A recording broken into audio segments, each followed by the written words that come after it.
this evening is to help take some of the stress out of the process of choosing a middle school for your child.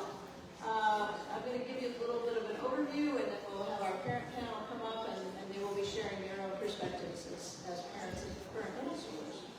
So first, let me just introduce a little bit about who we are. How many people have been to a Penn event before? Okay, so we have a lot of new people. That's excellent. So Pasadena Education Network is like the name says, it's a network of parents who have kids either have kids in the schools in Pasadena Unified from TK all the way through 12th grade and beyond, or are considering their options for their students. So we have parents who are looking, as you are, either for an elementary student or a middle or a high school. And what else should I say, Nancy? We are 2 part-time staff people and a website.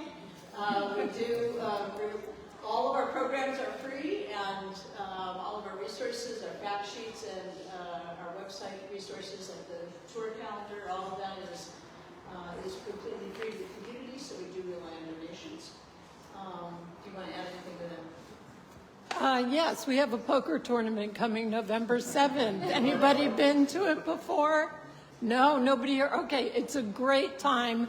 It's an opportunity for you to come together with maybe parents from your own school at a table, and then you'll have an opportunity to meet a lot of other parents there, and it raises some money for Penn, but more importantly, it raises community for our PUSD parents. So we hope you'll see you there. So I'm going to go ahead and get started with my overview. This is our first time in this room, so we'll see how the technology treats us. So far, so good. So we want to give you a little bit of a big picture about what you'll find at every Pasadena Unified school, as well as the things that are unique about individual schools. And I will just say that this is really meant not to tell you everything there is to know about every school. We really encourage you to go on the school tours and ask school-specific questions when you visit, because that is the best way to really get the picture and a sense of an individual school. But we'll try to give you some context for that. We'll try to give you the big picture and an overview of all the options. We'll also talk a little bit about what kinds of questions to ask when you tour. Obviously, you want to be talking with your student and getting a sense of what's important to them, but also, just thinking about the questions that you want to ask of a school administrator or whoever is leading a tour when you're actually there. And again, we're here to get some perspective. So I think, we have a parent from each of the PUSD middle school programs here. Obviously, every parent, every child's experience is going to be their own. So you can't have one person who's going to represent what everybody's experience is like at any given school. But we find in general that people find it helpful to hear from some parents. And by having somebody at least from each of the schools, you get a little bit of a variety of perspectives.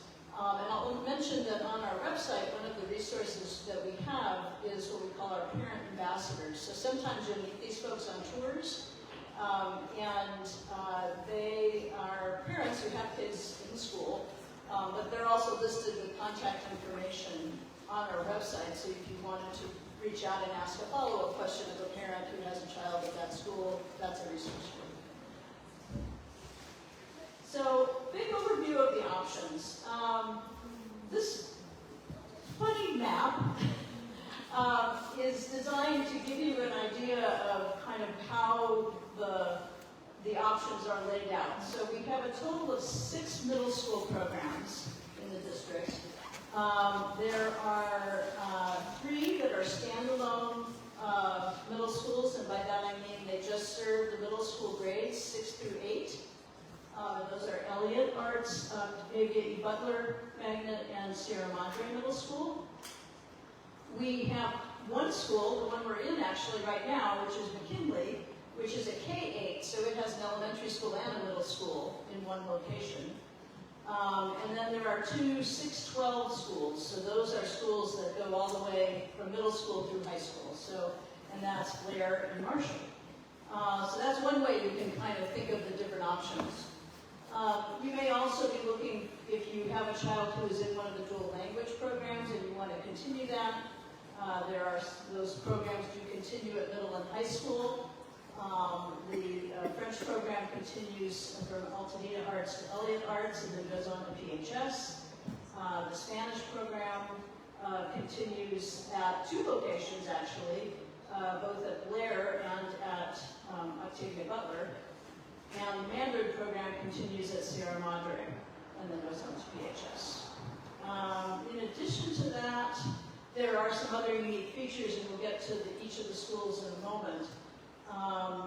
But one thing I do want to point out that is if you live in the district, you have a school that is your assigned school based on residence.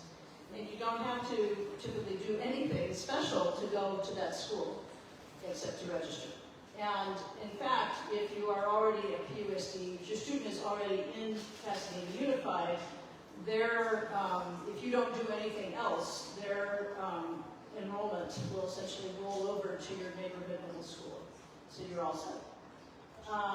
However, if you're in a dual language program or you're maybe at Willard and want to continue the IB program, which continues at Blair, or whatever, if you want to go to a school that is just not your neighborhood school, then you would go through the open enrollment process. And we will have a whole program just to talk about the enrollment process, open enrollment process, and explain and answer any questions. It's actually fairly straightforward, believe it or not. But we will have a program in early December where we just focus on that. So we're not going to talk a lot about that now, but we are available to answer any questions about that.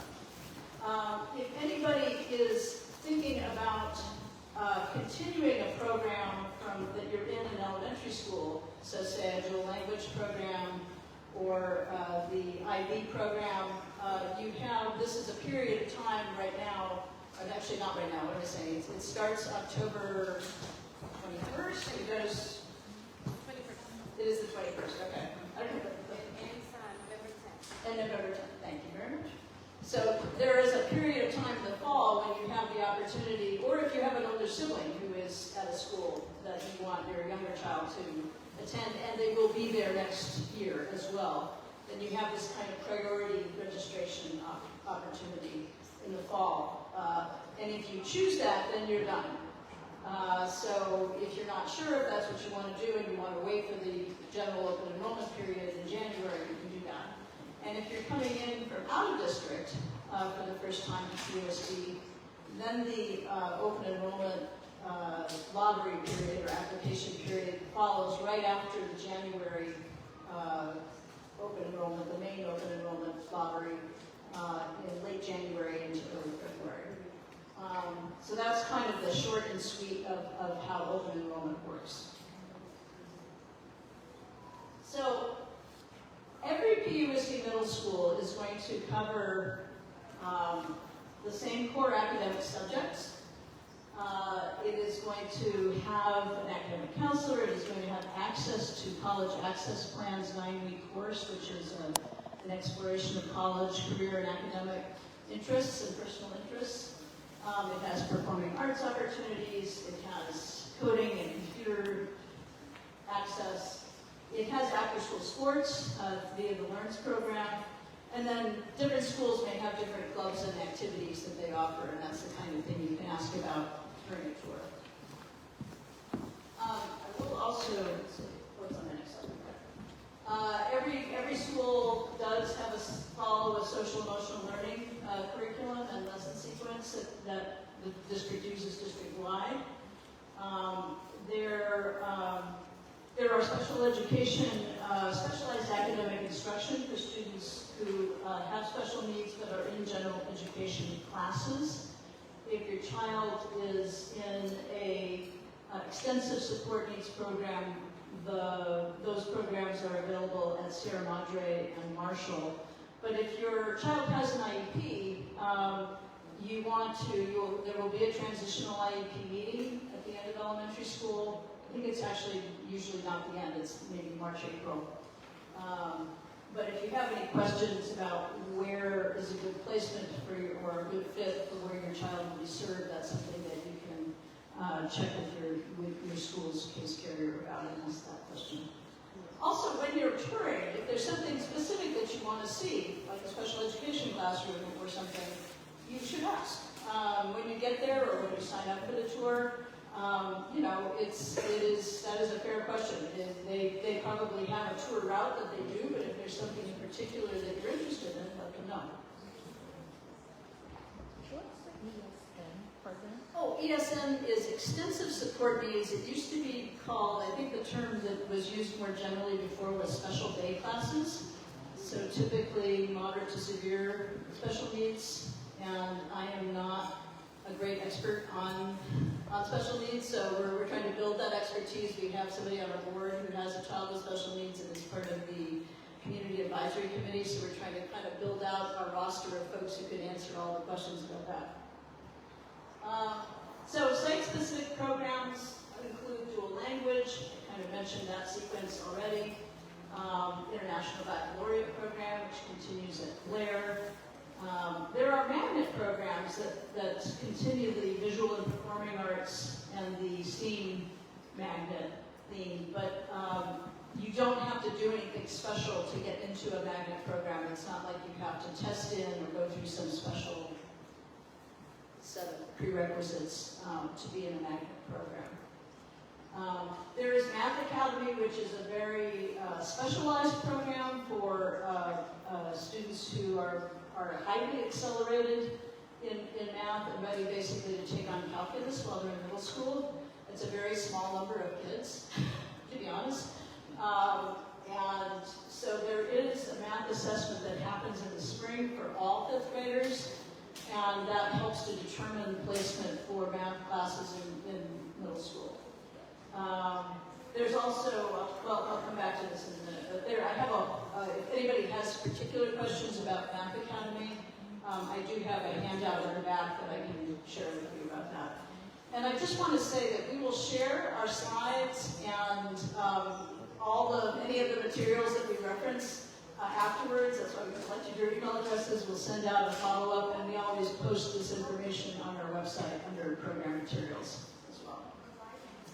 Another unique program here at McKinley is the Immersive Storytelling Academy. That's a new program that just started this year in 6th grade. It is introducing digital media and film and other interactive and oral storytelling traditions, so both a set of skills and technologies, but also, again, as with any magnet, sort of integrating that across the curriculum and making use of that particular lens for instruction. So, quick snapshot of each of the schools. We have McKinley, the K-8. It is, it's right here, you're sitting in it.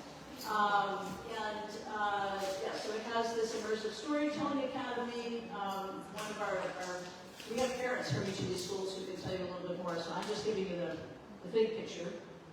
But it is a K-8 school, so that the middle schoolers are here, and there are also elementary school students on the campus. Elliott Arts, which is also located here temporarily, as the Elliott building was damaged in the Eaton fire. It is expected, it will certainly not be back in Altadena next year. Beyond that, it's sort of hard to know exactly what the plan will be. But it is currently located here. They've set up some additional modular trailers, I forget the name, buildings, facilities, so they're able to continue all their programs. And so if you were to come for a tour, you could go to McKinley's tour and learn about McKinley, and then come back to the same spot and get the Elliott tour. They are two different administrative units, two different schools in the same house right now. So Elliott does have the Arts Magnet, Visual and Performing Arts, and the French Dual Language Program. Octavia E. Butler, STEAM Multilingual Academy. Some of these schools, their names get longer and longer. It's really bad. I'm always afraid that I'm going to mess Bethesda. That is a standalone middle school, so that is, as was Elliott. Elliott is just, it's on the McKinley campus, but it's just a 6th through 8th grade school. So Butler is another standalone middle school. It has the science, technology, engineering, art, and mathematics integrated across the core curriculum. It is a place where the Spanish dual language immersion program continues. It does house the Math Academy. It's one of the 2 schools that has that program. And it uses something called AVID, which is kind of helping kids with their organizational skills and building certain habits of learning skills, which is used school-wide. Sierra Madre Middle School is Sierra Madre. It is a standalone school, and it is where the Mandarin dual language immersion continues from Field Elementary, and then it also is a site for the Math Academy program. And I should mention that in terms of Math Academy, if your student were to qualify for that and be ready for that level of work, I think you are assured of a place in the program, but you don't necessarily get to choose which of those 2 sites. You know, it's based on space. I mean, you can express what you prefer, but if you want to be in that program, you kind of have to go where there's space at any given time. Okay, so, and then we have our 2 6-12 schools. So Blair, which is an International Baccalaureate program. So all middle school students are part of the International Baccalaureate Middle Years program in grades 6 through 10. And then at 11th and 12th grade, by the time you're in high school, then at that point, students can choose to go for the full diploma, IB diploma program, which is a highly rigorous program, or they can just choose to take some IB diploma courses, which are still beneficial, or AP courses, but that's high school. So you don't need to have been in IB, so this is a little different. Dual language, you can't just jump in unless you are already bilingual. With IB, it's okay to jump in at 6th grade or at 9th grade and become part of that program. So that is also where the Spanish dual language, one of the places where Spanish dual language immersion continues, and there is also the Armenian Academy, which offers language and culture classes. And last but not least, Marshall, another 6-12 school. Marshall is unique in that it doesn't have an attendance zone. It is only available through the lottery. If you live within about a half mile of the school, you're in what's called the preference zone. And so if you were to list that as your first choice, they would look at your address in your application, and you would be given priority for about half of the available seats coming in.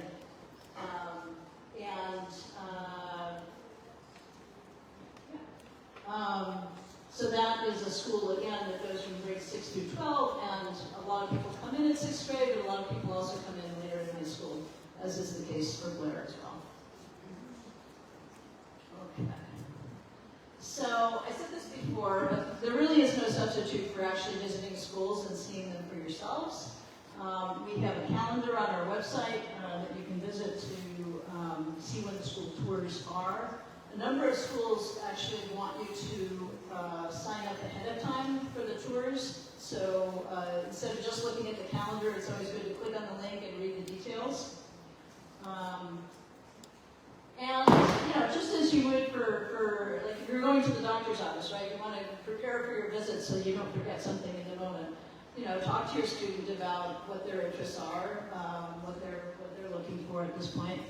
And just sort of think about you can go to the school's website, you can look at our fact sheets to look at a little bit more on what specialized programs and courses are offered. Although I will say that, we try to update our fact sheets every fall and run those past the school administrators. Websites can be really up to date or really not. And it is not necessarily a sign that a school is not a good school if their website is not up to date. They are focusing their resources on teaching kids, not on website development. So just know that. often a school will have a folder with a bunch of information and you go on a tour. But again, I would just, like going to the doctor's office, make a list of your sort of top questions. What are the things that you're really wanting to find out? And don't be afraid to ask. Or if you feel uncomfortable asking a certain question in front of the whole group of people who are touring, you can also just sort of pull the person aside who's leading the tour, also the principal, not always, and just say, I would like to ask about this. Can I have a conversation later? Or maybe you follow up with an email. So, but I think it's important to ask questions, and it's, I'll just talk a little bit about, some of the questions may be questions that you get a sense of something from talking to parents. And that's where we have that resource of our Talk to a Parent page for ambassadors. But also, when you're asking a question, part of what you're looking for is not necessarily like the right answer, but how does this person respond? And I think it's good to sort of, these are just sample questions. Some of them came from the registration form that y'all filled out. And there were some really good, thoughtful questions. But again, if they are school specific, you really want to be asking them at the tour and with parents. And it's always helpful to just say, can you give an example? Like, or what does that look like here? Like all the schools say they have social emotional learning and do this and that. What can you give me an example of what that looks like? Or how do you respond? Not just is the school safe or is there fighting, but how do you respond when kids get into an altercation? How do you deal with bullying when that arises? What do you do to prevent that from being a problem, and how do you address it when something does come up? So, think about, particularly with things like safety and school culture, the more that you can kind of ask them to give you some examples, or what does that look like here, or how do you deal with this, rather than just kind of a blanket, is the school, is safety a problem? Anyway, okay, I'm going to get on with a couple more pieces of information. So as somebody accurately pointed out, sibling and program priority enrollment is from October 21st to November 10th. And again, you don't have to snapshot all this. We will share the slides. And then if you're applying to a school that is your school of residence, that begins December 4th. Although if you're already in PUST and you don't do anything different, your enrollment should roll over to your school of residence, the middle school. And then the open enrollment lottery application period is for a couple of weeks in January. We will talk about that at length and answer all the questions about that at our program on December 2nd. So without any further ado, I'm going to ask my parent panelists to come up and put this. Take this over.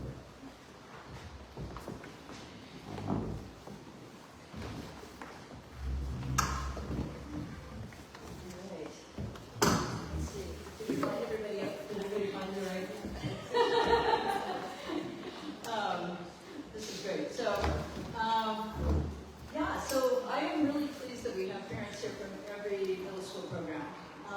And in the back we have a student from Octavia Butler who, want to say hi? You want to just say hi to people? Hi,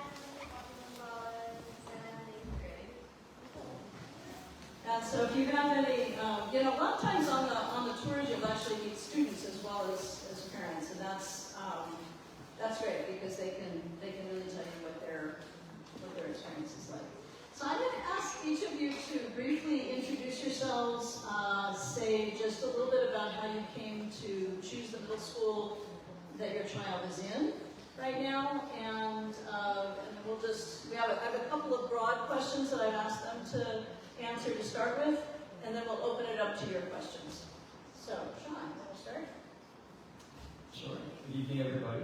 My name is Sean Murray. I'm a professor at CSUN in the Department of Biology, and I have two 7th graders, twins, and they at Marshall, they're in 7th grade right now. And when we were looking for a middle school, we live in East Pasadena, so we wanted to pick a school in the middle or east side of town. We didn't want to go to Octavia Butler was out, or the schools, or Blair was out, because they're maybe 40 minutes round trip, which I think Octavia Butler could be 50 minutes round trip. If my kids at soccer there, so we knew that's happening. So we wanted a school that had good academics, and we were interested in Sierra Madre and Marshall. And last year, Sierra Madre Middle School accepted nobody through open enrollment because they had a huge class coming in from Peel because a principal who is there no longer because the parent complaining, had like 5 kindergarten classes at Field, and then usually there's 3, and then that took all the spots at Sierra Madre. So anyway, so my kids were happy to go to Sierra Madre or Marshall. They did get accepted to Math Academy, which they would have done had they gotten to Sierra Madre, but anyway, they're happy at Marshall. They have a good education there, and they have a lot of friends. They also went to Hamilton for elementary school, and most of the kids from Hamilton went to Marshall, so they have their village with them. So anyways, they're very happy there, and We'll ask more questions then. okay. This is just introduction. Hi, I'm Kate Mayfield, and I have a 6th grader. So we just started at Blair. I think we are there because we were attracted to IB program and loved that it was starting now. We come from a charter, so she didn't do that in elementary. So that was the main thing, and the size. It's not overwhelmingly large. Hi, my name is Dana. I have a 6th grader here at McKinley. However, I've been at McKinley for a really long time, maybe 12 or 13 years. I have a TK through 8th grader, and now I have a 6th grader. One of the reasons we stayed was because I felt like for him, it was an easier transition going from elementary to middle school, and also he has an interest in technology, and so with the new program here, I thought that it would be a good continuation as well. Can everybody hear? No. Okay. I think you need to hold it kind of close to you want to just say the last part again, about the technology piece? So with the new Immersive Storytelling Academy, there's a lot of technology that they will get exposed to, and their English and math skills will also be incorporated into what they're doing in the class. I speak kind of loudly, so hopefully you guys can hear me. My name is Brittany Porter. I am the Elliott PTSA president. My story is a little different because I am not from here. I relocated from Texas last year, and so we were completely new to the district, not just middle school. And so my daughter picked her school. We are zoned to Butler. I wanted her to go to Butler because she's been STEM all of her life. She excels. And she chose Elliott because she wanted to do something that she was passionate about, which is the arts. And so when she saw the arts program, I had tours scheduled at all the schools. I wanted to go and do my little thing and speak to everyone. And she said, I don't want to go to another school. And she has thrived here. She's in 7th grade. We will continue and finish. Unfortunately, as you guys know, we were affected by the fire, but that did not change our school. And so we are here, we are present. Our arts program is amazing. One of the best I've ever seen across multiple states. And so glad to be at Elliott. Hi everybody, I'm Brooklyn Sample. I have 3 kids that all went through PUSD, and I've been at a lot of the different schools. So I was at McKinley for a short time, I was at Hamilton, we were at Sierra Madre Middle, which all my boys went through, and we chose that. We actually moved over to Sierra Madre, and that's why we ended up over there.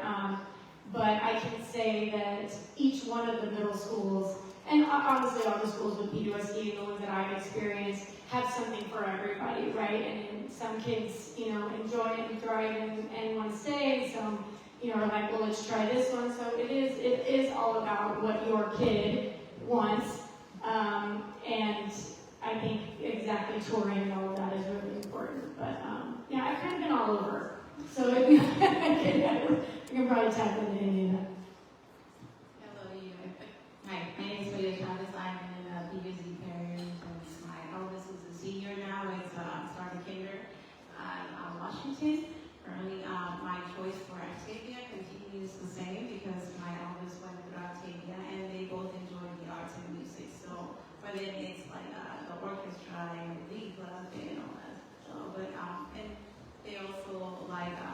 one is at Octavia right now. She enjoys the STEM, so STEM art. So that's why I stay there, and because it's a community school. Whereas it's a community school, it's just the building community, and for her being able to be at a home school where she can be part of the community, it was also important for us. So one thing that we're hearing here is that your kids have thoughts about this, and somebody asked, is it okay for our students to come on tours? And it is, and it's a good idea. And I believe you can get an excused absence slip to bring back to your attendance office. Yeah. So let's see. Okay. So I want to hear one way in which your student is being challenged academically, and maybe a way that they've gotten some support academically. And if this, I'll let each of you answer this in your own way, because everybody's situation is different, obviously. But Maria, can we start? I don't know. Let's do this. We'll start with Kate, and then we'll change it up. We'll keep moving it down. I don't know that I have a good answer. Right now, it's still really early, and she's thriving. So, I mean, it can't say it's good.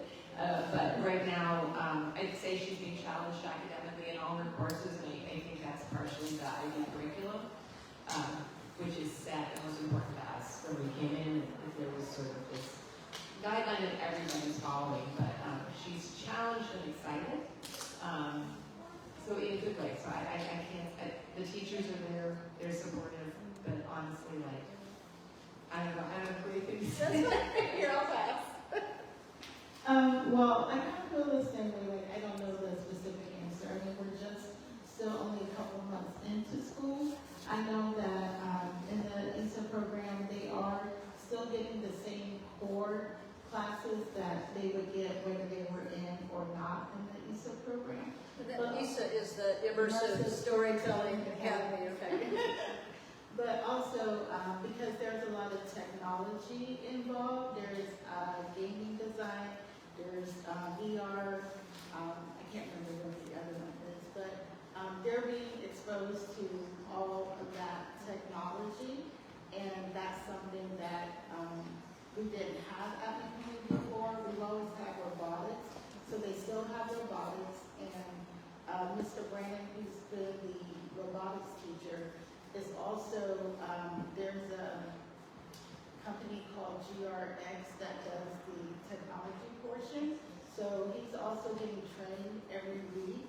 And so since this is the first year, then next year they will expand to 7th grade. And he's already voiced an interest in having one of the 4 cohort classes for the immersive storytelling academy. So I think that's a good thing. So for challenge, like how my child is being challenged, I think that like everybody else, she's doing very well in the curriculum. What I do love about my specific set of teachers over the last 2 years, they typically see children individually. My daughter tends to speak when she's done with her work and interrupt the class. And so the teachers have taken the time to reach out to me and ask if it's okay for them to give her additional challenges, right? And so that was important to me because I don't want her interrupting the class, but I also want her to be challenged on her level. And so that was the additional support that I think that she received. But in addition to that, Elliott is very different because it's an arts magnet school. Everyone is exposed to the arts. And so there's not a choice in being exposed to the arts. All of their 7th period, they rotate through the arts. So they're all introduced to dance, they're all introduced to rock band, they're all introduced to creative arts and things of that nature. What that did do is enlighten her, and now she's in everything. And we said that you can't do any more activities. And so I think just the exposure, right, allows them, if you have an artistic kid, just being exposed lets them know, okay, I want to hone in on dance, I want to hone in on music. And then if you're like me, you're like, you're honing in on anything else. And so that's a good thing about Elliott. Well, I can say that having kids who went through Sierra Madre, my my youngest child now is in 8th grade. I do have a senior in high school, and then I have a sophomore in college. So I can see now the fruit of the academic rigor that Sierra Madre provided.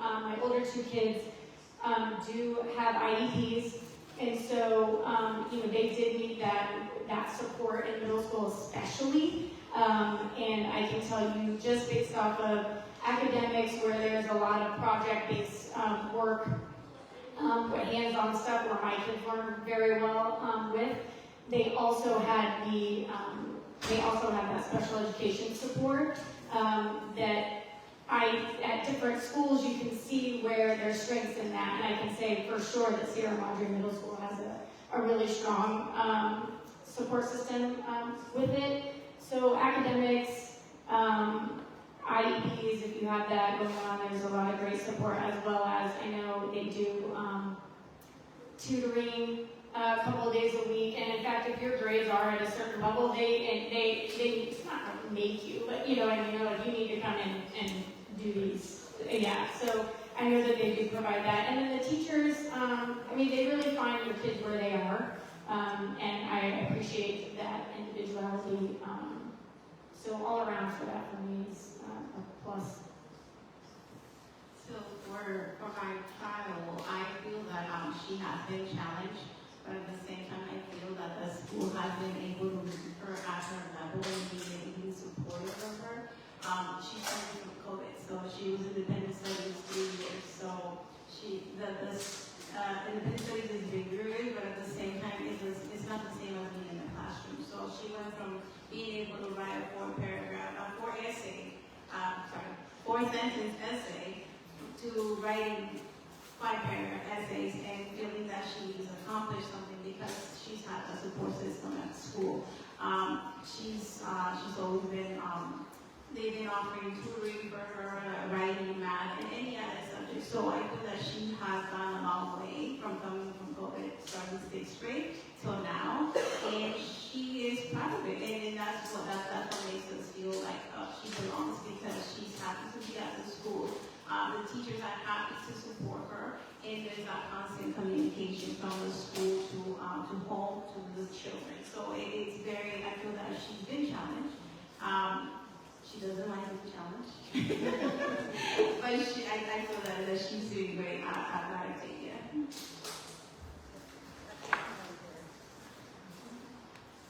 Thank you. So my kids are in honors classes at Marshall, and Marshall offers honors in all academic subjects. So they're honors science, honors social studies, math, and English. And at Marshall, they do the standard core in the they do the 6th grade core for all the subjects in the first half of the year, and they do the 7th grade core in the second half. And the honors at Marshall is designed to do 2 years of the standard core for every year at Marshall for the middle school. And then, for example, math, they take pre-calculus in 9th grade, calculus, AP calculus in 10th, AP calculus BC in 11th, and then AP statistics in 12th. So the whole honors there is designed to have AP classes starting in 10th grade for high school.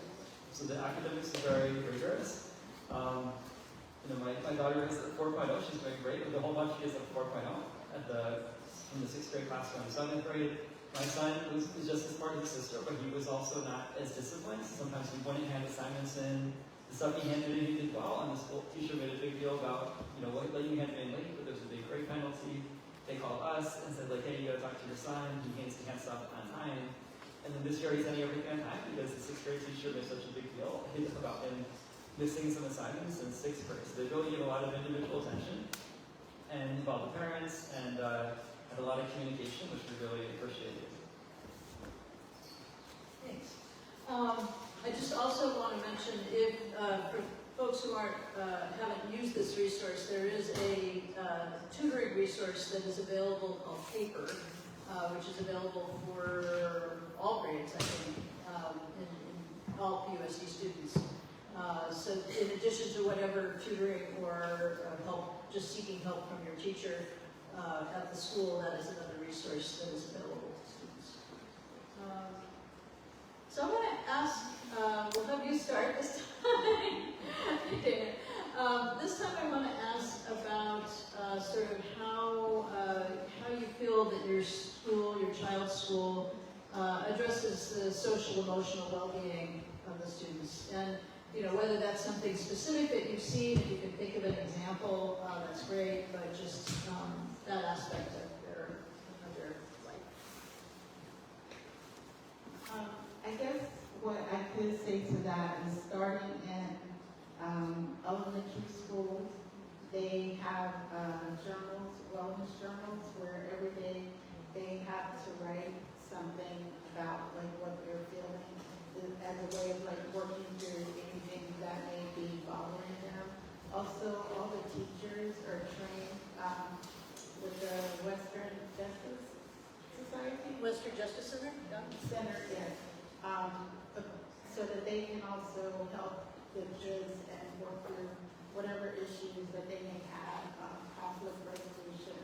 And then in middle school this year, they have had students, I believe they're like 7th and 8th graders. 7th and 8th graders that also went through a training with the Western Justice Center. And so they are peer mediators.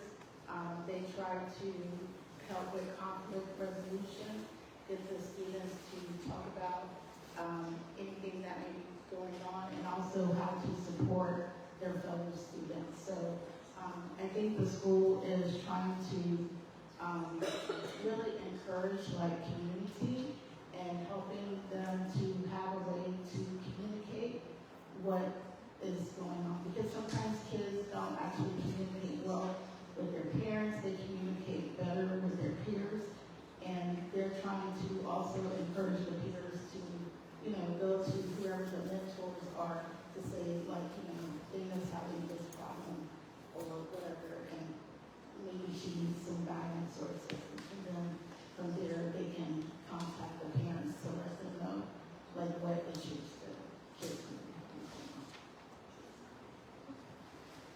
So Elliott is a little different in the sense that we have a couple of social emotional programs since our title. And so we have been allotted some resources because we have some issues, as you can know, with some of our students who may have been affected by the fire.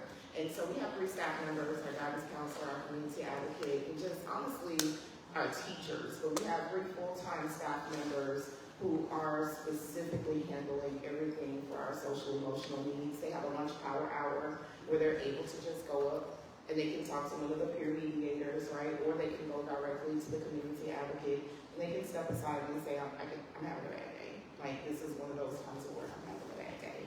Another thing that the principal has implemented is our teachers aren't allowed to tell students that they can't step out right now. We have a lot of students going through a lot of issues because they are not in their home. And so if our students go to a teacher and they say, I need to take a break, right? They are allowed to step out and they are allowed to go speak to a peer mediator. They are allowed to go speak to the nurse. They're even allowed to say, I just need to call my parent. And they are able to go and call their parent right now. And so I think that has helped us in the sense that they still feel like they are very supported, even though they're going through a lot, because they're still showing up. And some of them are showing up from miles away. Some people are having to drive 45 minutes to get to their home school. And so we always want to be cognizant of the things that are going on at home, because sometimes, like adults, it affects what goes on in school. And so we've had huge support, so much empathy, right, for them. And I think it has created an environment that they would not have been able to be a part of in middle school, because everybody is really close. It's a really, really close and family-knit school because of that. So. I would definitely say that Sierra Madre Middle School has a really supportive staff for kids who may be struggling through some things, trying to work it out. Like I said, I have 3 boys, 2 of them with IEPs. There were definitely calls, and not even with the ones that have IEPs. My youngest, so I'm just gonna, this is really what it is. So last year there were kids, this thing going around where they put lead in a Chromebook and like make it smoke. My son, who was a good kid, they were all in it. He was doing it. Well, he got in some trouble, him and a couple kids.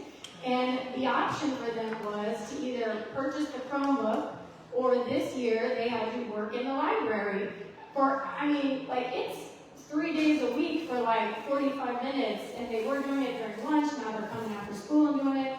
And so what I found with Sierra Madre is it's a lot of, if you have any kind of, trouble or difficulty, they'll put it back to the community, right? Like, okay, now you gotta come, you gotta pick up trash after school, or you've gotta do this or that, instead of like a detention, right? That's kind of their detention.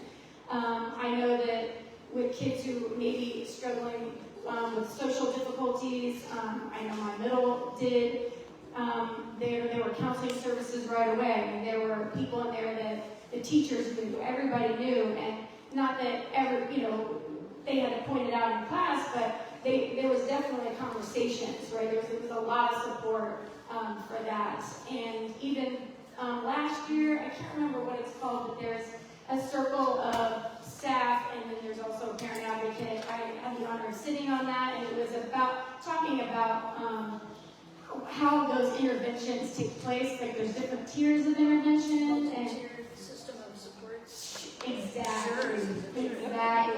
And it is like it's a serious thing. They really put it to it and focus on the kid. The kids need, like you said, they meet them where they're at. So I've just found the empathy with which that they handle kids who may be struggling in social and emotional discipline is very soft, and it's very kind, and it comes from where they're at, right? Not like old school ways, like we might have been dealt with. So I can appreciate that, which I'm sure it's pretty universal within the USDS. Yes, I'm sure. So I'm gonna go back to what my competitors here are saying. So at our school we have the same. I guess across the district they have the wellness centers where there's a community advocate, there's the MTSS coaches, so they all work together. So when there's an issue in the classroom with the student, so they will the student needs a break, they go to those specific areas designated for a student to take a break, for them to, like, if they need to make a call, if they just they're having a bad day, they can't focus in class, they go to this place. Also, what I have witnessed is that in their ABIT class, there's a specific section of the day where if let's say that teachers decide that, the class is having a bad day, so we'll do meditation time right now. So we'll put a meditation moment so that the students can relax, or we'll dim the lights, and then they'll have a moment of like 10-15 minutes just to calm down before we get started with the class. So I feel that a lot of social emotional systems are in place for students. It's just up to us parents to figure it out and find out with the school, like, what are they, how are they being applied, and how can my child benefit from them. Can you just say, you mentioned the AVID, is that a every day they have a session? I am not sure if they do it every day, but I've been in the classroom when they do it. Just shout it out. Well, AVID is a college prep program. I used to be in it, and it is every day. It is one of your elective classes.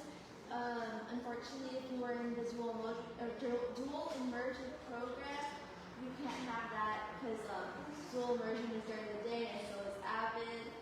But after school programs, we still do it if you're doing it. Thanks. And I'll just, the thing that Brooke mentioned was the MTSS. You may see that in a lot of places. It stands for Multi-Tiered System of Supports. And it's a framework that is used district-wide, not just in middle school, but across the board, to help bring people together to identify what supports a student might need if there's something. So it's a lot more than that, but that's the short Susan explanation. So at Marshall, the MTSS coaches are great, and if there's a problem, they talk to the student, they make sure all the parents are notified and involved in the conversation. They talk to all the teachers and bring them in, and then critically, they have the student identify trusted friends who then they can talk to whatever they're going through. And then the MTS coach with the students to talk, okay, your friend's going through this issue, and this is some ways you can support them. And this would be helpful, and they kind of do that with the student, with their consent and permission. These are their selected friends that they trust, and then they kind of have the student feel they have a village, staff supporting them, and the classmates who they trust just can support them. I think it's very much the same there as everyone said. And we haven't had anything come up yet, so I don't know what's going to happen, and probably it won't. But there is a nice room, a cozy room that kids are welcome to drop in, and there's a nice lady who runs the room and goes around and works with the kids, and so I'm sure your children will be very comfortable. Okay, thank you.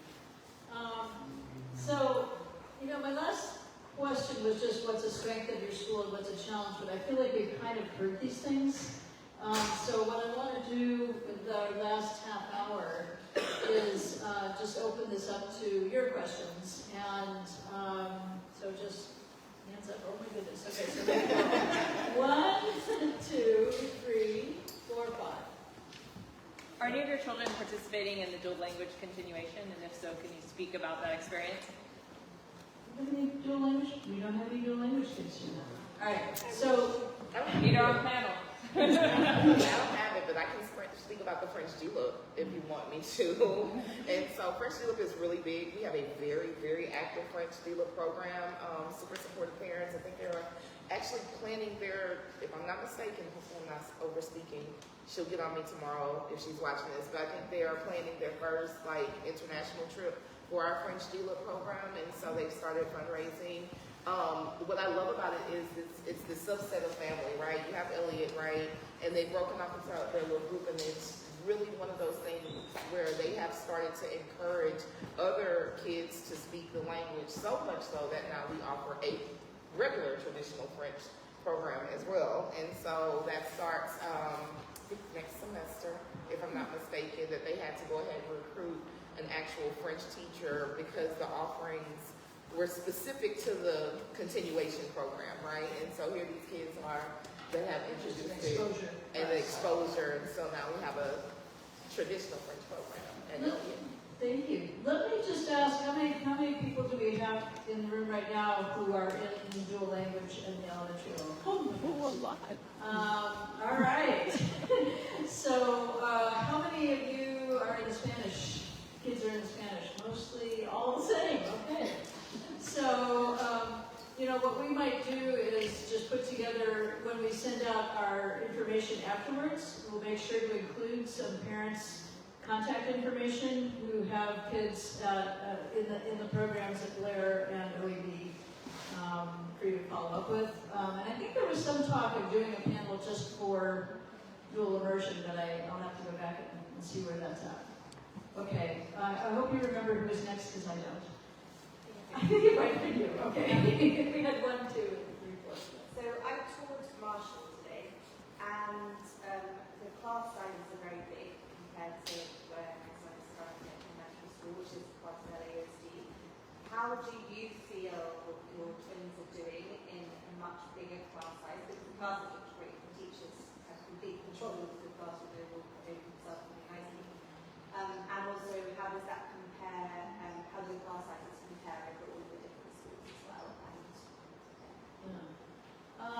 Well, before I turn it over to you, just a question. I'm sorry. Oh, we need to pass that too. Okay. Let me try to rephrase what you said, and then we'll pass the microphone around. Thank you. The question was, she visited Marshall, and the class sizes that she saw, the classes were well managed, but they were very large. And so the question was, is that typical across the district, and also what's your experience been with that larger class sizes at Marshall? So let's start with Sean to address the class sizes at Marshall. So last year I volunteered in 2 different honors classes to do science experiments, and they both had about 35 to 37 students. And the students seemed to be learning well. They worked in small groups a lot, so there was a lot of active learning going on. So my kids didn't have an issue. It was definitely bigger than what they had in elementary school at Hamilton, but they never had an issue with that at school. They got a lot of attention from the teachers, and then they really enjoyed interacting with their classmates in different small groups.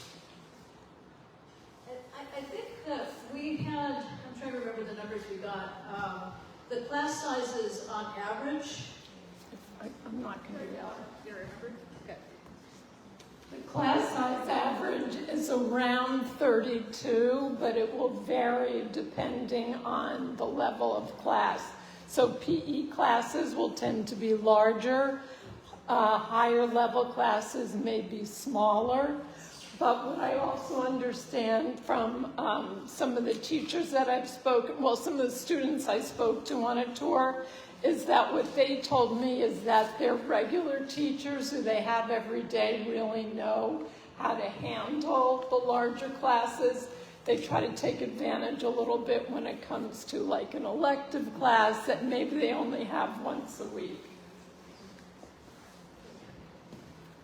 Any other points on class size? Does anybody have anything to add to what we just said? Okay. Let's see. Great. Okay. I'm going to bring the mic around here. Okay, you guys are facing a bunch of elementary parents, and so I'm curious to know what the parent experience is with involvement in your particular school, because at my school, my daughter's at Field, parents are really involved and we do a lot. And I understand in middle school, like the kids are starting to take over, so what can I expect going into middle school, wherever we end up, as a parent experience? What's going to happen? And then I'll speak next.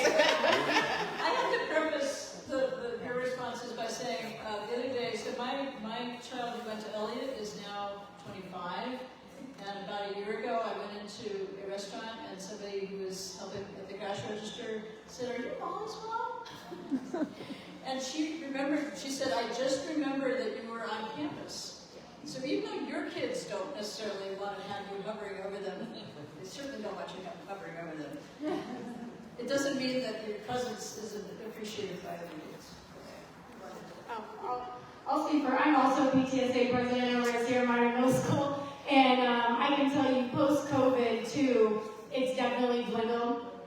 We've done a lot of things to pull folks in. I know if you come from an elementary school where there's a high level of volunteerism, a lot of times you'll get parents that are like, you know what, I need a break, right? And so because it's not the same when you get to come in the classroom, like in elementary school, that's not, I mean, you do in certain instances, like, you know, when they need help with science experiments or something like that, but it's not the same thing, and so a lot of parents are like, whew, that's my out, you know?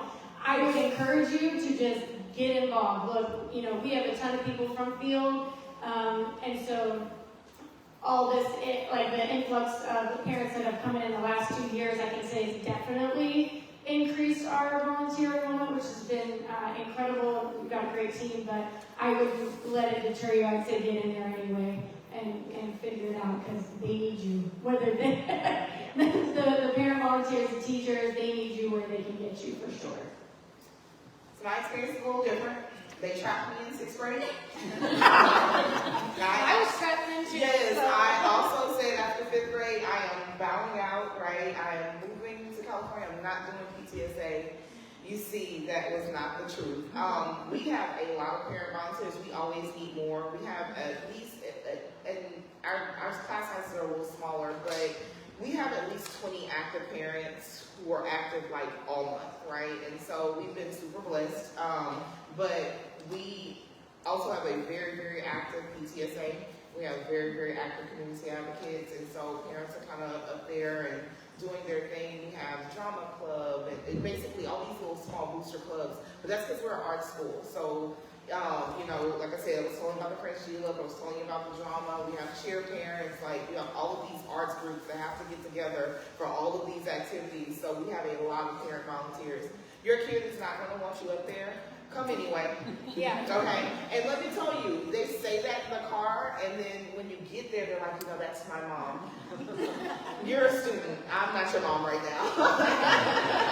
And so we have very active parents, so don't feel like you're going to be pushed out. More so, you're going to be asked to come in. Yeah. And even more. And I tell all of my parents, if you can give us an hour or two a month, we appreciate it, and that kind of works for us. So. I would just kind of say the same thing that they're seeing. We do have active parents here. I sometimes feel like we could have more, to be honest, but I understand everybody works. We all have whatever we have going on in our lives. But I think if everyone could just give something every other month, like that makes a huge difference. Because this school here is huge. It's actually TK through 8th grade. So I would actually like to see a lot more parents get involved when they can. Yeah, I was just gonna say, I mean, being new to the middle school and coming from an elementary where everyone was very involved, it's very different. I see a lot of opportunity. So, you know, the first PTSA meeting, I stepped up and said, okay, I'll be the fundraising chair, you know. And She is. here I am. Yes, still, even though I feel like I don't know a lot to tell yet. But, you know, I do think it's very much in our hands. And I do think, I mean, everybody says post-COVID, a lot of volunteering dropped off. And so, I mean, I'm hoping while I'm there to work on building more of a parent community. But I do find like the school itself really open and wanting that. It's just, you can only nag people so much, right? So we have to step up and be that. The older POC middle schools welcome parent involvement, and like Marshall's very active, like asking parents in certain fields to come in and give like guest lectures and stuff like that. And then they also request for all the field trips, parent volunteers. And it was fun. I did the volunteer the 6th grade picnic at the end of the year, and I knew a lot of other parents from Hamilton. So we had a whole parent group that we kind of already had community from before, but it's nice. And there's a big need for school site council, annual fund, parent teacher student association. So there's all these opportunities. You can really do as much as you are interested in, but there's definitely a need. And sometimes I do like campus beautification day where you come in and you get to like help with the plants and the school grounds, right? So there's tons of opportunities, and you'll be getting these in like the principal's email on Sunday night saying, oh, please come consider these days. We could use your support, and just another way of building community. Thank you. I know I have 2 other questions here. Okay. Hi. My son is currently he's will be going into 6th grade and is at a school where he could stay until 8th grade, and it's very small. And I'm just wondering, McKinley, I'm sorry, I'm remembering it, but you specifically have mentioned desire to keep your child where he's been to elementary school. I'm just wondering how all of you feel about transitioning a child into a new school at this specific age. And then secondly, specifically to the schools where there's also a high school. So they go from being like the big kid to being the little kid. I actually have something to say. This is a big we were at a charter that went through 8th, and I felt very adamant that this is an age, 6th or 7th, when you need to make that big leap from the little class where both academically but socially as well. So going to Blair, it's scary for them, but I think it's right, and it preps them for the bigger leap into high school, both as far as taking responsibility for classes, knowing where to go. And I have an older son as well, and both of my children really have loved that transition away from the little school. And I feel like had I let them stay in that environment, they would have felt sort of restrained, watching especially their friends go into the bigger. But we just went for Blair, they had a back to school night, and they run back and forth, like their classes, because they go across the street from the middle school to the high school. And my daughter, it was like 3 weeks in, and she had it down, and we were running and out of breath. I was so pleased because it was such a different child from the end of 5th grade. So that she had that opportunity was really cool. I'll do it. I'm sorry, you wanted it? I don't really have anything to say. I will say, as far as being here, I think because it's already such a large campus, and I don't think that necessarily going to another campus would still be large, but I think he was just comfortable here. But I also do feel like whether, I feel like still staying here, he still is going to get the challenge of 6th grade, like, being forced to be more responsible, you know, like taking on things that, you know, we're not always going to say like, oh, you need to do this, you need to do that. Like, so I didn't feel like that he was missing out on that either way, like staying or going. I will say, in the ESA program, they are in a cohort, so the only time that they actually leave their class, besides like lunch or whatever, is for PE, and then when they go to the robotics class. So in the robotics class and PE, that's when they are also amongst the other kids that are not in the ESA program. But he mentioned that in like the first week or two, like, oh, why are you switching classes? But now he doesn't care anymore. So, because now, you know, he's settled in, like he understands like what the program is, you know, the rhythm of everything. So now it's not a big deal. He looks forward to going to robotics and PE. I wanted to see all this. So I came from a school like that in Texas where my brother started in kindergarten and could go all the way up to high school in the STEM program. And they kept adding, it was a new charter, so they kept adding grade each year. So they would all automatically continue with each other. And so when I was deciding to move here, I was like, if I don't do it in 6th grade, I'm not going to do it, because 6th grade is the grade that you change over your social status, right? Because in high school, you really want to go with the people that you've gone with for 3 years and things of that nature. So I was like, if we're going to make the leap, we have to make the leap now. I was so nervous. Had class sizes of a max of 18. They had been together for years. And now I'm realizing that I made the best decision, because the child that I took away from Texas is not the child I have now. And I wouldn't have ever found that, because she was doing so well in STEM. She was excelling, right? And here, even though she's not in STEM and she still does well academically, she's a completely different person. I like things that I couldn't have imagined my daughter doing, like just the arts, the dance, I have no rhythm, you're on the cheer squad, you know, she plays the bass guitar, again, I have no rhythm, nobody in my family does. I didn't understand what her passions were until she switched over, and she wouldn't have done that at that school. So that's what happened to me. So, like I mentioned at the beginning, I have 2 children. My middle one's in elementary, my middle school, and my high school. So I've gone through that transition with my eldest. So when she started from, it was an easy transition for her at first, because she went from being at Washington Elementary to Octavia. So again, she followed the same group of students. But when it came time to go to high school, she was in the math academy, so she was destined to go to PHS, follow math academy. But then she decided on her own, you know what, I need to make choices that are best for me, which she learned through her middle school career, through Abbott. So she said, you know what, I want to make choices for myself that are going to be good for me. I want to be in math academy, I want to follow my group, but at the same time, I also want to benefit from taking those college courses when I go to John Muir. So she made that decision that, you know what, even though I want to go to the school with my friends, I also want to take care of me and what I want and what makes me happy. So she went to John Muir. Now, my middle child, she went to, again, it was from CIS, small campus, to being to regular campus, Octavia, who's middle school, huge campus for her. I was there. So for her, she was hesitant, but I feel that Octavia does a very good job at communicating with parents, and like I remember you guys went to the tours, they do offer student shadows for the first 2 weeks of school. So if your student feels like uneasy, or they feel that they're not going to do so well on campus, so then you can probably request for a student shadow, so that your student feels that sense of belonging for the first 2 weeks of school.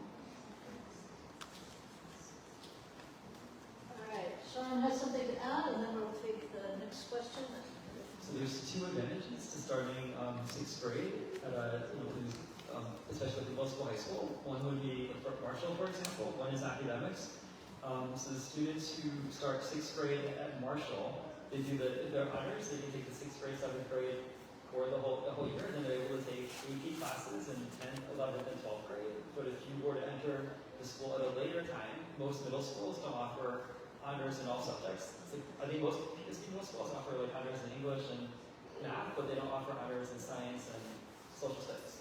So anyway, so depending on what your kid's interested in, they do have the option of all AP classes 10 to 12th grade, which is a big boost for college admissions. That's how we look upon how many AP classes you took.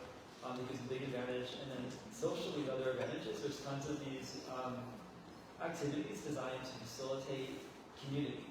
So Marshall does like all these group projects, and like they keep changing the kids, they work with for the group project, but they really want everyone to know there's a leader in me, and they really try to have everyone recognize, oh, this person did this, and the group does something more novel and special than you can do as an individual. So when you bring people with different skills, especially diverse skills together, they make a better product, and there's a big focus on that. So every student is meant to feel like valued, and we contribute something. And I definitely saw like when I volunteered there, that these kids were in the honors classes were extremely confident, and like they appreciate each other. And so that's one thing that starts in 6th grade, and I think because that's the year most kids go to middle school, it really helps to have all those community building exercises that they'll be coming later. You'll miss out on that community building.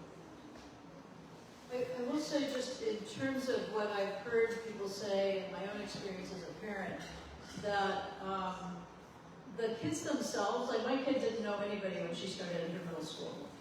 And the first day she came home, it was like kindergarten all over again. Oh, my friend, that's not home. I never know. It was okay. And I think that it's true that both at middle school and in high school, there is an openness. The kids are beginning to turn a little bit away from their families and a little bit towards their peers. And there actually is a lot of interest, I think, on the part of the kids to meet new kids. So, and I'm not saying it's always easy. The friendship thing can be fraught at that age. But in general, the willingness or the sort of ability of kids to sort of find their way and find their friends during that transition is better than you think. Hi, I'm actually a product of PUSD. I've grown up, my daughter went to Marshall. So one of my questions is because I am from out here in the school, I've seen the shifts over time in terms of academics and how well schools have done or not done over time. So thank you very much for that recap of Marshall, that's what I recall. But is there a way to determine kind of that academic rigor that the other schools provide or don't provide? Because like I love hearing about the academies, I'm going to look into the IB program, but I do want to make sure that my son is challenged academically. And I'm trying to figure out what's the best way, because I can't go by school scores, sometimes the data is old, but what's the best way to look into that to make sure I'm getting what I'm looking for? This is a good question, but a tough one. I mean, I think, okay, I've got a hand here. So I can only speak for my school, but what I do know from when I was touring, right, I know for us, coming in the summer and speaking to the teachers is going to be the best way. Like, we have honors classes as well. My daughter is not in those because it affects her being in her arts, right? And so I wanted to have a well-balanced child, but the teachers are so open to tell you what the curriculum is and what they're doing and how they're pushing, right? I know at our campus, you can set up a meeting with Mr. B, which is our honors math teacher, anytime, and he'll tell you, hey, this is what I'm going over. This is how you can tell whether or not your child's going to be competitive, right? He's happy to have those types of conversations. It's easier to do it during the summer because he's not as busy, right? But we also have a full-on conservatory camp during the summer, so our campus is open all the time, so it makes it a little bit different. But I would say on those school tours, like, we welcome those types of questions. Like, our guidance counselor is always there, so the offerings are going to always be there for you to say, hey, I want to sit down and speak to Mr. Simmons. I want to see exactly what classes my child can thrive in. How can he be in honors, or how can she be in honors math, or honors English, or whatever, dual language, and do arts, right? And so the school tours are going to be the best way for you to get that information, I think, from all the campuses, and just asking those specific questions. And even possibly asking to set up some time with the guidance counselor outside of it for your child's particular needs. I know our guidance counselor is welcome, so I'd be happy to do that with you. I would agree. I I mean, this isn't to say so much as like how you could find those answers. I mean, like she said, going and talking to the school and even talking to other parents, right? Like we're doing here, but I mean, I can say that I know that there are a few honors classes this year in Margaret Middle. It's not a ton, but I mean, like I said, my kids who are now in high school and in college, like my college students, my kids aren't school kids. They're not like, you know, oh, I love school. No, C's get degrees in my house, right? Because that's just where they are, right? And that's okay. But, you know, like my oldest, it is true. But my oldest, who struggled in school, but he's a very bright kid, he is now in English classes in college going, sir. Like he's reading peer-reviewed papers going, sir, how are you here? Like, you know, and that's somebody that isn't, like, wasn't in, he did do AP English in high school, but that wasn't someone coming from honors in English middle school, right? So I guess my point being is that as long as you are that support too, right, for what your kid needs, whether the school can provide it or not, as long as they're thriving in a well-rounded situation too, I think that's also important for their thriving, right? Thank you very much. So what I do at home is like a lot of times I go, we all have access to parent portal, you know, we can review their test scores, everything. So what I do is still with my kids, you know, let's go through your grades, what's going on. Let's go through your state test and see like who can do the standards, and if they're not meeting the standards, is that how we go on to teachers and you know what, why are my kids not meeting standards? And that's when we get an overview of the home. What is it that you're working in classes? What is it that you're presenting to the students in the classroom so that me at home, I'm able to help them better help them at home, because it's a team. It's not just giving everything to the teacher and the student. We need that support system, and I feel that if we all are aware of where the student is and we communicate with the teacher and with the student as parents, you know, it makes a difference. It makes a huge difference. There's a question here. No, I'm just telling you there's a question here and then here. We're getting close to time, so... We're not going to do 5 answers to the questions. This question is specific to those that are at a school that goes to 12th grade, and it's 2 parts. Number 1, how is the interaction between the middle school age kids and high school kids? And then the second question is, do you intend to continue at your school through 12th, or similar to what we talked about, like, are you intending on transitioning for any reason? This is you two, and this is you. Okay, as far as I can tell, the high school kids ignore the middle school kids, other than to say, aren't they cute and tiny? That's what has been important to me. So it's pretty much like they don't recognize each other, and they're amongst them all the time, because like I said, at Blair they do go back and forth. There are middle school classes in high school, but I think they're ignored. And then as far as, we do plan to stay to 12, but we're going to see how it goes. You know, so the idea becomes very challenging, and we're excited about it. But you know, if that doesn't end up being something, then there's an easy out of it.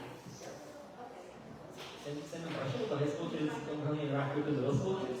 You know, the middle school kids interact with 6th, 7th, and 8th graders, and then the 9th to 12th graders, but there's very little interaction that I see. It's kind of, it's not cool for a high school kid to be hanging out or talking to the middle school kids.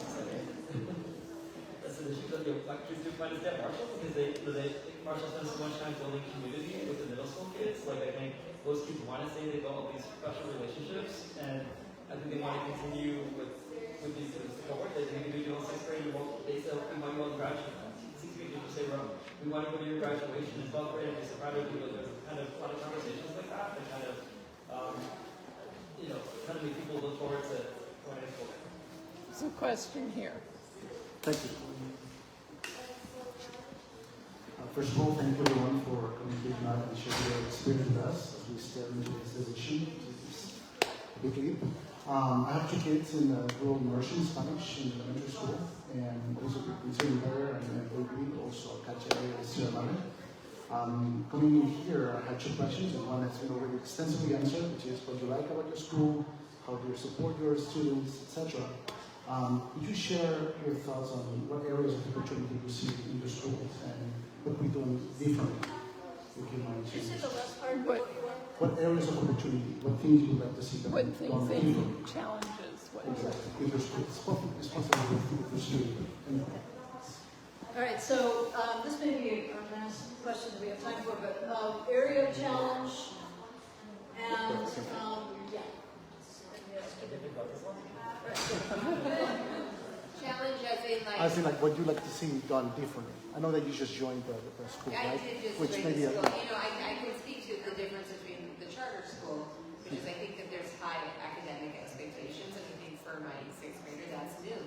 Like, she was sort of like, oh, are you wonderful, everything is great, and now it's like, you know, that wasn't very awesome. But they do support them in the sense of giving her an opportunity to fix it. You know, so when she turns in something that's pretty crummy, there's a lot of like, well, here's where I think, you know, you can, and they are welcome to do that. So it's not punitive in the sense, but there are nice expectations, and I think she's rising to them. it's a good thing. So it's what would you improve about her school? About all of our schools. Well, yeah, Or anybody. was it just, I was personally interested in those three, but I'm happy to hear your yeah, the thoughts. Spanish ones. I think he's Thank interested you. in the Spanish schools. And Sarah, yeah. So for OEB, as the transition for dual immersion, I don't have to learn dual immersion, but I do have parents who are my friends. And they are very happy with the dual immersion program at Octavia. They do have, and in a way, it's like their own little community. So we have the students who are in the dual immersion program, so they follow each other through the 3 years of middle school. And so maybe things that I would like to be different, maybe like not have them so segregated, like the ELD with the dual immersion, with the regular school, with honors. So it feels like it's like it has their own community within the school. So that's probably something that I would like to see different, but individually, I feel that every group does very well in their own environment. I'm pretty happy with what they got going on over there, but I will say that, like I said, I had some kids there before COVID, I've got kids there now. Things were, it was definitely a different cultural, vibrancy, I feel like. And not cultural in the sense of diversity, I mean in the sense of how they are as a community. I felt like it was a lot more, vibrant before, but it's starting to come back now is my point. It's just, I have kids, my kids went through Muir. Muir is it's like staying life. Muir, everything, there's just stuff going on all the time, it's just, and Sierra Madre is just, it's so calm and this and that. And so and obviously you can tell I've got energy. So to me, I'm trying to bring some life back in there. I think that's where I would see. And then obviously aesthetically, the building is amazing, but they're trying to get some grass going. It's a little dry over there. Okay? They're working on it. It's something we've been working on with the district for a while. So outside of the mountains and the beautiful architecture, we just need some grass. Great. Whole district just needs grass. Yeah, grass. All right. We are. I just want to thank everybody. We are at 8 o'clock. I'll let you ask one more question. Apologies. Sorry, I just have one, probably not the question, so apologies again. I know it's all the doom that is being spoken about everything going on in the district I feel is making our decision just a little bit tougher because all the things that are attracting us to a majority of your schools are things that are being talked about being taken away. During my tour at OEP, I know one of the reasons I really was attracted to that school is because of the honors program that they had. I know that is going away with it. Do you feel that is something that is also happening at the other schools where honor and AP, possibly Math Academy, is something that could possibly go soon? And okay. So that's really not a budget issue. That's a philosophy of the school.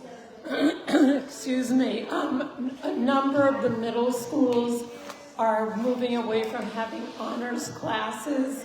So, because they feel as though they're not equitable, that not every student has the same opportunities that way.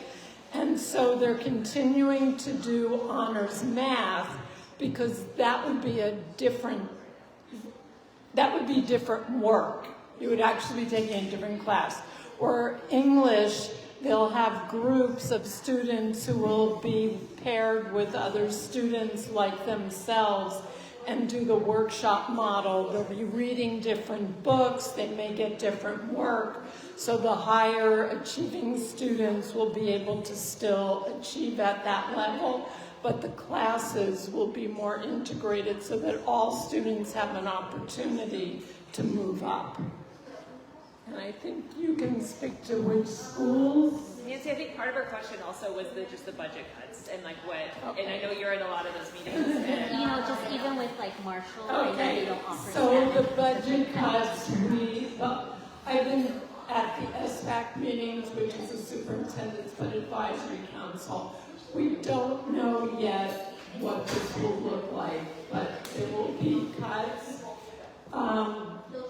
There will be cuts that are being dealt with from a different group that are more central administration, and the SBAC is looking at school site cuts because the level of cuts has to be at the school site. Just has to be. What it will look like, again, we don't know yet. I would encourage all of you to go to the website, which is pusd.us/SBAC. Look at the presentations. November, I think, 13th will be when the board presentation will be made. You are welcome to go to that meeting and hear everything and then have an opportunity for public comment. And then at a later meeting, the decisions will actually get made.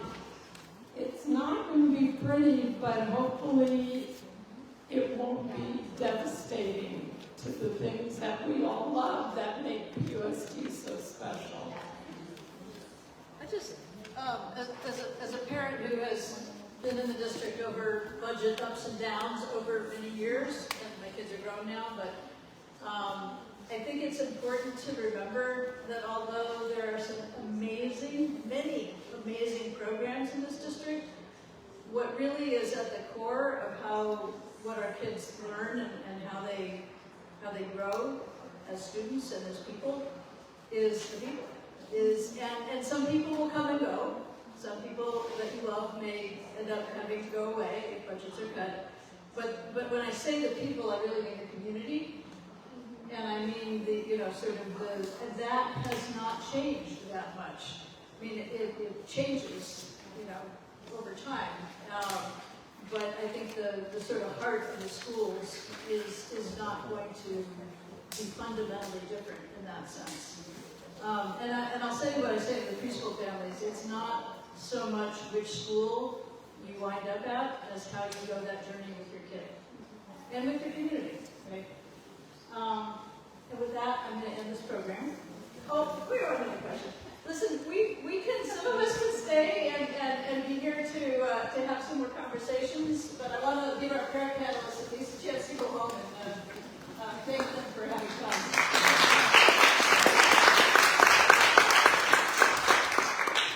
Yes, I am a little confused. I only have to have a disclosure.